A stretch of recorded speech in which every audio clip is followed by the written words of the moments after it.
Bienvenue sur Espérance Média. Ici, nous partageons des messages qui fortifient la foi. Pense à t'abonner et à activer la cloche pour ne rien manquer. Tu peux aussi nous retrouver sur Instagram, Facebook, TikTok et sur notre chaîne WhatsApp adventiste.mq. Allez, installe-toi confortablement et place à l'étude du jour.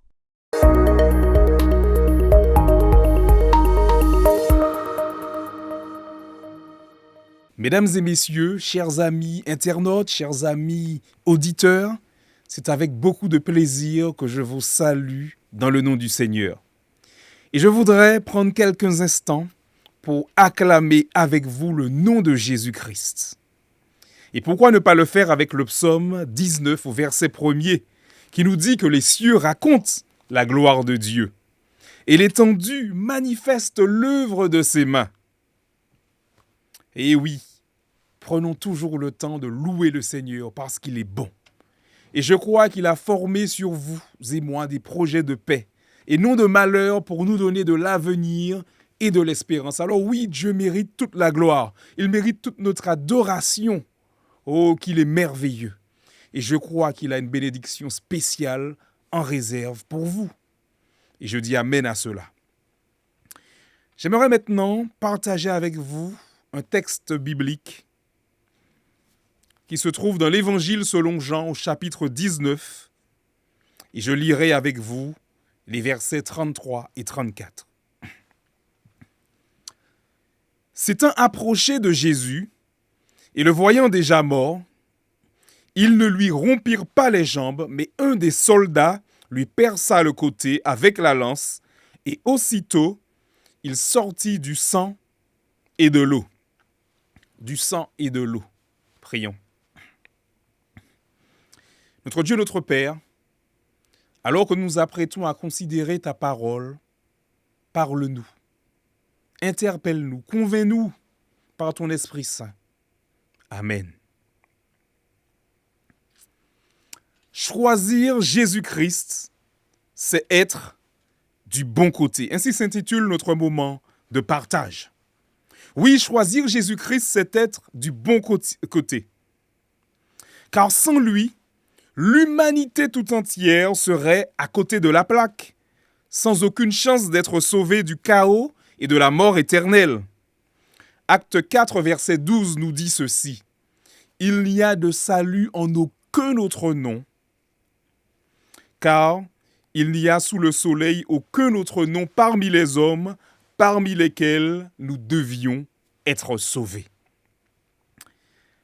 Je me souviens, en juillet 2020, alors que mon épouse et moi, nous venions de retourner en Martinique après une période passée en France hexagonale, j'ai ressenti une douleur à l'une de mes prémolaires.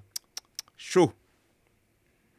Bien sûr, la douleur s'est déclenchée durant le sabbat. Vous savez, c'est souvent durant le sabbat que ces douleurs-là arrivent.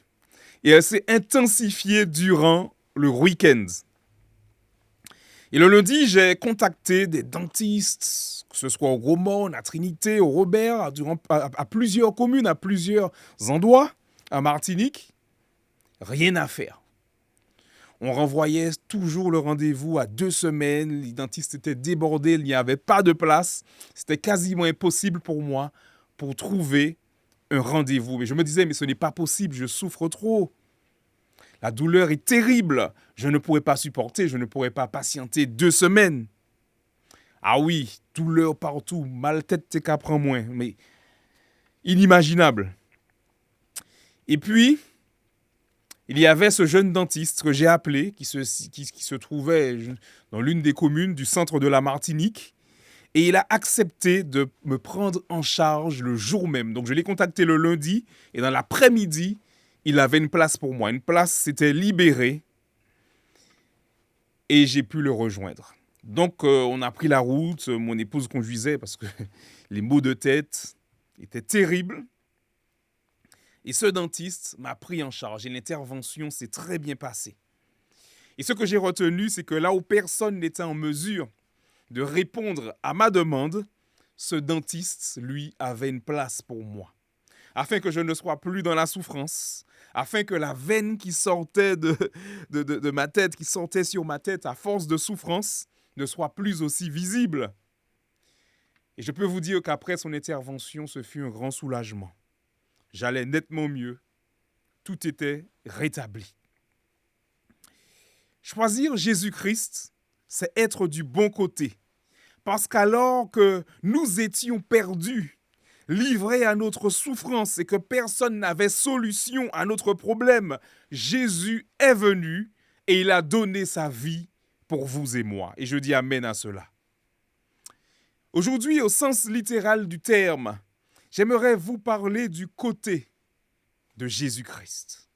Oui, comme je l'ai dit et j'aimerais le relire, Jean 19, versets 33 et 34 déclare ceci. S'étant approché de Jésus et le voyant déjà mort, ils ne lui rompirent pas les jambes. Mais un des soldats lui perça le côté avec la lance et aussitôt il sortit du sang et de l'eau. Il faut savoir que Jésus était déjà mort. Et Jésus étant mort, les soldats vont se rapprocher de lui et ils ne lui rompirent pas les jambes, non parce qu'ils ne le voulaient pas, mais parce qu'ils ne pouvaient le faire. Parce que Dieu, par l'intermédiaire de David, avait déjà écrit l'histoire en disant qu'aucun de ses os ne serait brisé. Et oui, le psaume 34, verset 20 déclare ceci, « Aucun de ses os ne sera brisé ». Oui, choisir Jésus, c'est être du bon côté. Parce que dans la vie, comme dans la mort, il n'a eu de cesse d'être l'accomplissement de la parole de Dieu, la réalisation des prophéties messianiques. Et puis le texte de Jean 19 précise qu'un des soldats perça le côté de Jésus avec la lance et aussitôt il sortit du sang et de l'eau. On pourrait se demander pourquoi l'auteur relève et souligne ce détail du côté percé de Jésus. Pourquoi précise-t-il que de l'eau et du sang sortirent du côté de Jésus? Serait-ce anodin ou y a-t-il là un message particulier pour vous et moi? Oui, ces versets de Jean 19 nous présentent un Jésus qui est dans le sommeil de la mort et à qui on a percé le côté. Avant Jésus-Christ, il y aurait-il un personnage biblique que vous connaissez, ayant été plongé dans un profond sommeil et ayant également eu une situation particulière avec son côté? Effectivement, le récit génésiaque mentionne que l'Éternel Dieu fit tomber un profond sommeil sur l'homme, qui s'endormit. Il prit une de ses côtes et referma la chair à sa place. L'Éternel Dieu forma une femme de la côte qu'il avait prise de l'homme et il la mena vers l'homme. Genèse 2, versets 21 et 22. Jean l'évangéliste fait très probablement le lien entre le sommeil de Jésus et son côté percé avec le profond sommeil dans lequel Dieu avait plongé Adam pour ouvrir son côté sous anesthésie divine, puis prendre une côte de l'homme pour créer la femme. Choisir Jésus, c'est être du bon côté parce que son côté percé nous parle aujourd'hui, je crois bien. Il y a un message fort qui s'adresse à nous, dans cette connexion qu'on semble retrouver entre la Genèse et l'Évangile selon Jean. Après tout, ce ne serait pas la première fois que ce parallèle entre les deux livres se produirait. Rappelez-vous que le premier verset du premier chapitre de Jean nous dit « au commencement », tout comme le livre de la Genèse commence par « au commencement ». Au début de l'Évangile de Jean, il y a ce lien avec la Genèse. On retrouve la notion même de création. Les deux textes parlent de la création du monde et de l'humanité. Le récit de la Genèse décrit comment Dieu a créé le monde et les premiers humains, tandis que l'évangéliste selon Jean parle de Jésus-Christ comme le Verbe, la parole de Dieu, par qui toutes choses ont été créées. Toujours dans le premier chapitre des deux livres, on retrouve une autre corrélation. La lumière. La lumière. Dans la Genèse, Dieu dit que la lumière soit. Et la lumière apparaît. Dans l'Évangile selon Jean, Jésus se présente comme la lumière du monde, apportant la lumière aux ténèbres. Oui, Jésus est cette lumière du monde.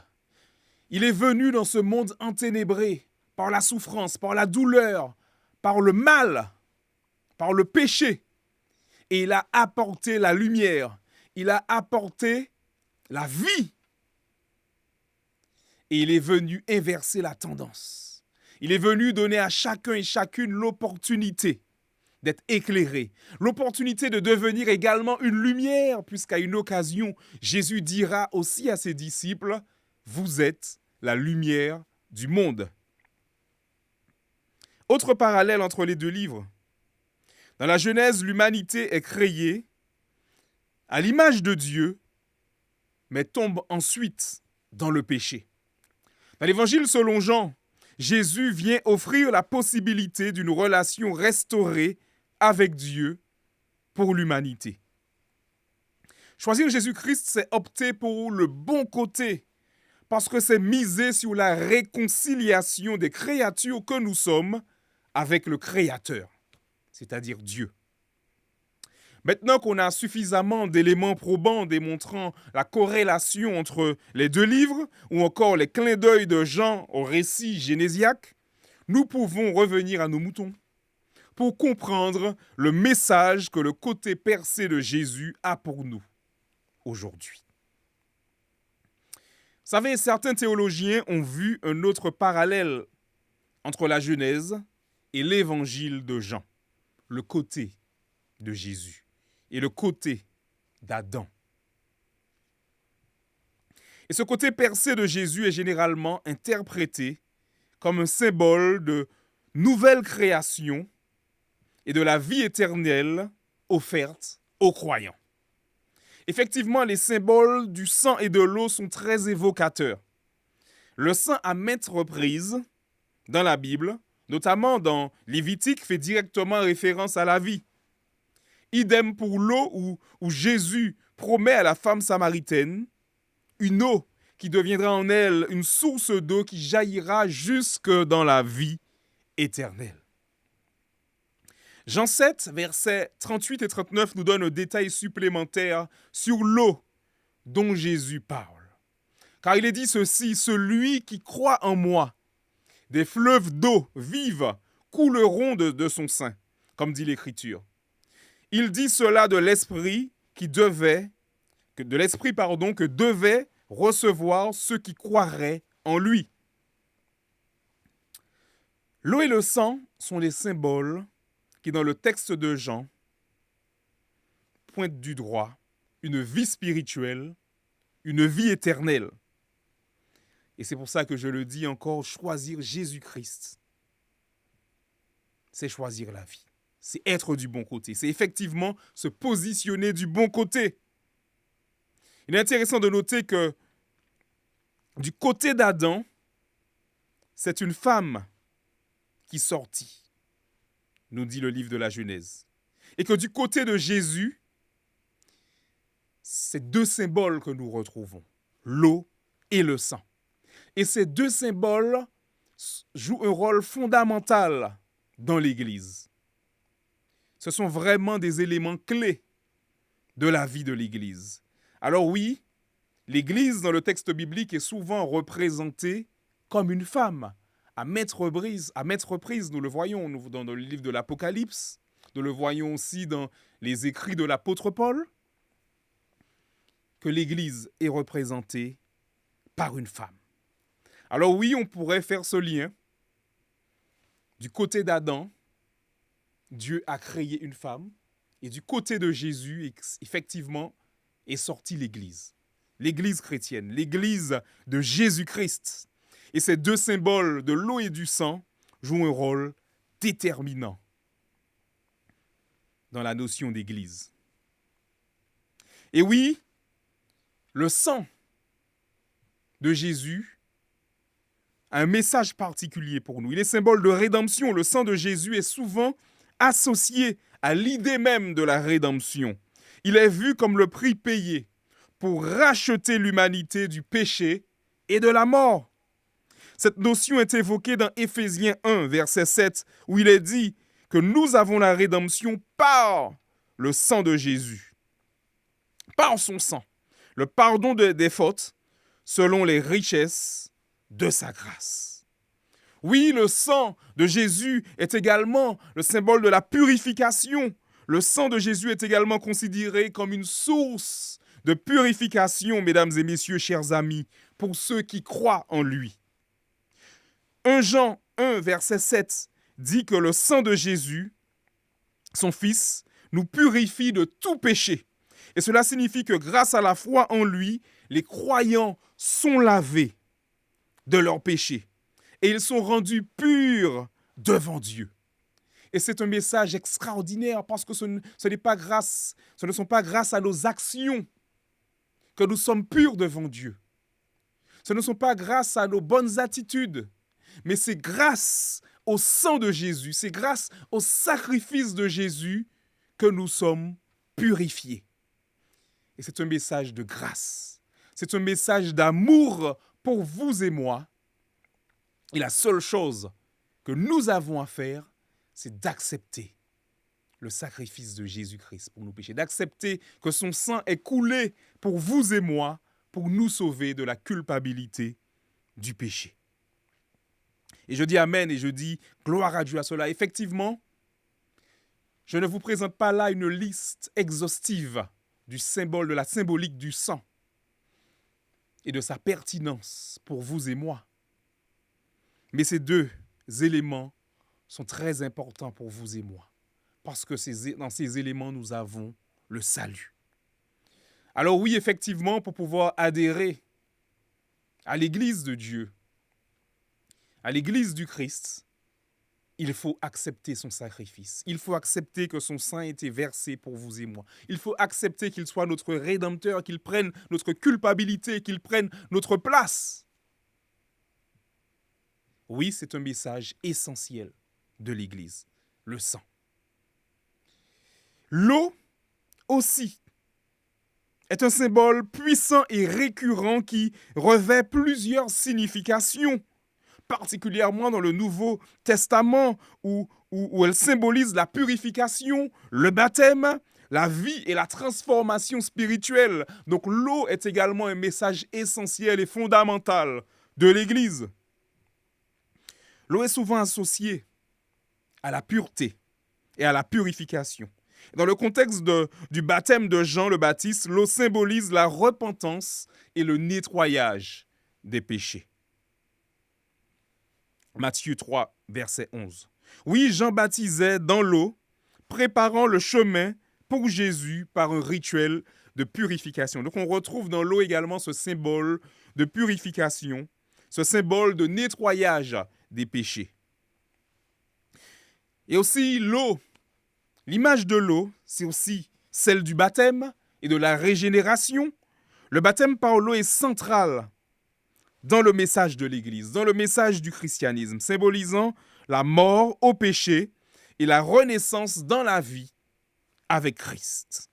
Jésus lui-même a été baptisé par Jean, marquant le début de son ministère, et nous trouvons cela dans Jean chapitre 3, au verset 13 à 17. Plus tard, le baptême est devenu un symbole fondamental et même un prérequis d'appartenance à l'Église. Et Jésus lui-même a invité ses disciples à baptiser, à faire des nations des disciples. Il est également dit dans la parole, celui qui croira sera baptisé et sera sauvé. Donc dans le message même de l'Église, on retrouve ces deux éléments fondamentaux, le baptême et le sang de Jésus.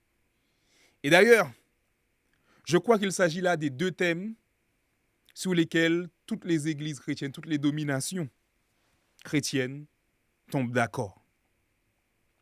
Alors oui, du côté d'Adam est sortie une femme, Ève, et du côté de Jésus est sortie l'Église par l'intermédiaire de ces deux symboles fondamentaux que sont l'eau et le sang.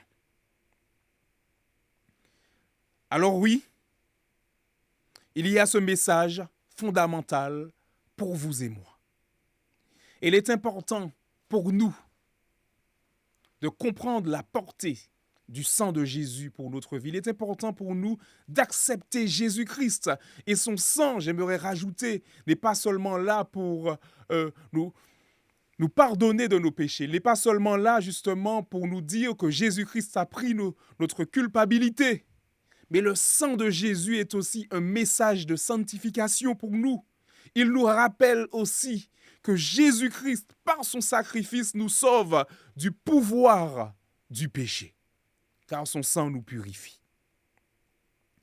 Alors oui, choisir Jésus-Christ, c'est d'être du bon côté, parce que lorsque je choisis Jésus-Christ, je comprends qu'il a pris ma place, qu'il est mort à ma place, qu'il m'a sauvé du péché, mais je comprends aussi que chaque jour, il désire me sauver de l'emprise du péché sur ma vie. Il désire me sauver du pouvoir que le péché a sur ma vie. Alors il se pourrait que toi qui m'écoutes en cet instant, qu'il y ait une tentation, qu'il y ait un péché dans votre vie. Il y a peut-être quelque chose qui vous empêche d'aller plus loin de votre relation avec Jésus. Vous l'avez peut-être accepté comme sauveur. Mais vous avez besoin d'aller plus loin dans votre démarche avec lui. Et j'aimerais vous dire que Jésus-Christ est désireux de vous accompagner dans votre cheminement avec lui. Et il a certainement placé des hommes et des femmes, des personnes qui sont là pour vous accompagner, pour impacter votre vie et vous aider dans votre cheminement.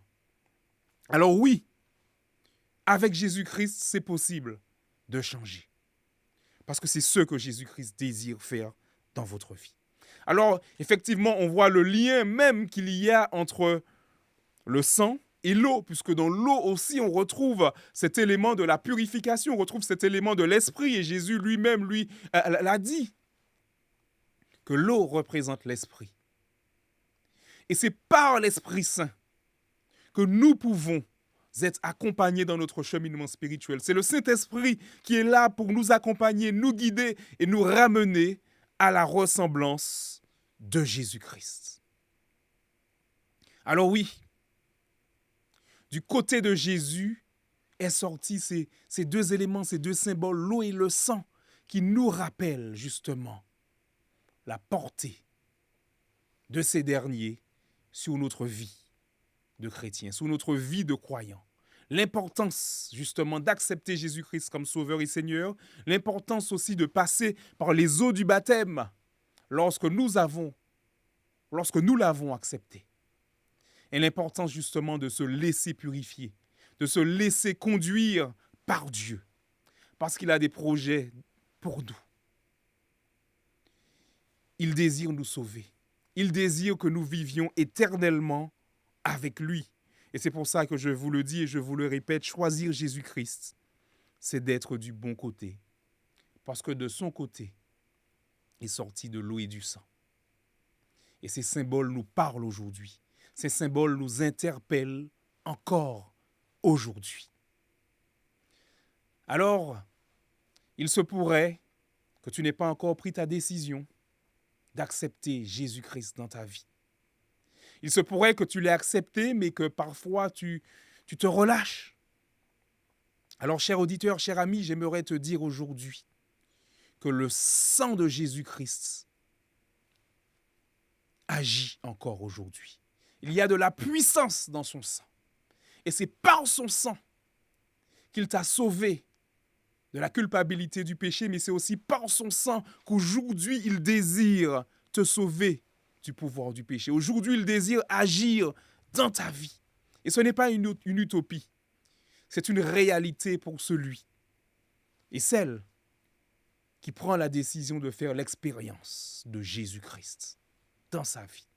Alors aujourd'hui, tu peux prendre quelques instants et dire « Oui, Jésus-Christ, je veux que ton sang fasse la différence dans ma vie. Je sais que tu es mort pour moi. Je sais que ton sacrifice n'est pas vain. Mais je veux surtout qu'il prenne tout son sens dans ma vie, dans mon expérience. Et je veux aussi de cette eau, cette même eau que tu as donnée à la femme samaritaine et qui a jailli jusque dans la vie éternelle. Je veux recevoir, Seigneur, ton esprit. Et oui, Jésus-Christ l'a dit à ses disciples d'ailleurs, si méchants comme vous l'êtes, vous savez donner de bonnes choses à vos enfants, à plus forte raison, Dieu donnera le Saint-Esprit à celui qui le demande. Alors oui, c'est à ta portée de recevoir le Saint-Esprit. Nous n'avons qu'à demander et Dieu fera pour nous. Alors oui, aujourd'hui, je nous invite à prendre conscience de l'importance de ces deux symboles et à surtout retenir qu'être du côté de Jésus, c'est être du bon côté. Alors ne laissons rien ni personne, ne laissons pas les tentations de ce monde, ne laissons pas les pièges, les subterfuges de Satan, l'ennemi, nous éloigner du projet que Dieu a formé sur notre vie, parce que Jésus-Christ désire nous sauver. Jésus-Christ désire sauver chacun d'entre nous. Alors oui, choisir Jésus-Christ, c'est être du bon côté. Que le Seigneur nous bénisse tous.